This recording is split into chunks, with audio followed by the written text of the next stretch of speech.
জুমার দিনের সবচেয়ে গুরুত্বপূর্ণ আমল হচ্ছে এই জুমার দিনে বেশি বেশি করে দরুদ পড়া। একবারে জুমার রাত থেকে শুরু করে জুমার দিন পুরোটা সময় বেশি বেশি করে দরুদ পড়া। নবীজি বলেন, ইন্না মিন আফদালি আইয়ামিকুম ইয়াউমাল জুমআ, নিশ্চয়ই সপ্তাহের যতগুলো দিন আছে সবগুলো দিন থেকে সর্বশ্রেষ্ঠ দিন হচ্ছে জুমার দিন। ফাকসিরু আলাইয়া মিনাস সলাতি ফিহি, আর তোমরা এই দিনে আমার উপর বেশি বেশি করে দরুদ পাঠ করো। ফাইন্না সলাতাকুম মারুদাতুন আলাই, কারণ তোমাদের দরুদগুলো আমার নিকট পেশ করা হয়। যে ব্যক্তি আল্লাহর নবীর উপর একবার দরুদ পাঠ করবেন, আল্লাহ রাব্বুল আলামিন তার উপর 10টি রহমত নাজিল করবেন, 10টি গুনাহ মাফ করে দেবেন, তাকে 10টি মর্যাদার স্তর বৃদ্ধি করে দেবেন। সুবহানাল্লাহ। হযরত উবাই ইবনে কাব রাদিয়াল্লাহু তাআলা আনহু বলেন, ইয়া রাসূলুল্লাহ সাল্লাল্লাহু আলাইহি ওয়াসাল্লাম, আমি আপনার নিকট আপনার উপর বেশি বেশি দরুদ পড়ি, কিন্তু ইয়া রাসূলুল্লাহ, আমি যখন আমার জন্য দোয়া করি ওই দোয়ার কতটুকু সময় আপনার দরুদের জন্য বরাদ্দ রাখবো? আল্লাহর নবী বলেন, তোমার ইচ্ছা।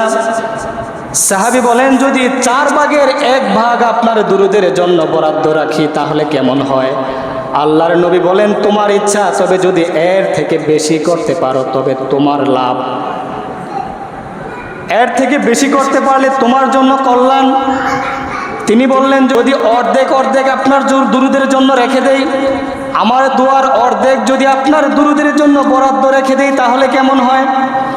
নবীজি বলেন, তোমার ইচ্ছা, তবে যদি এর থেকেও বেশি করতে পারো তোমার জন্য কল্যাণ। এবার সাহাবী বলেন, যদি 3/2 আপনার দরুদের জন্য বরাদ্দ রাখি তাহলে কেমন হয়?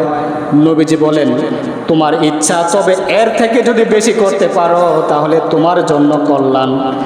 তিনি বললেন, ইয়া রাসূলুল্লাহ, যদি আমার দুয়ার পুরোটা সময় আপনার দরুদের জন্য বরাদ্দ রাখি তাহলে কেমন হয়?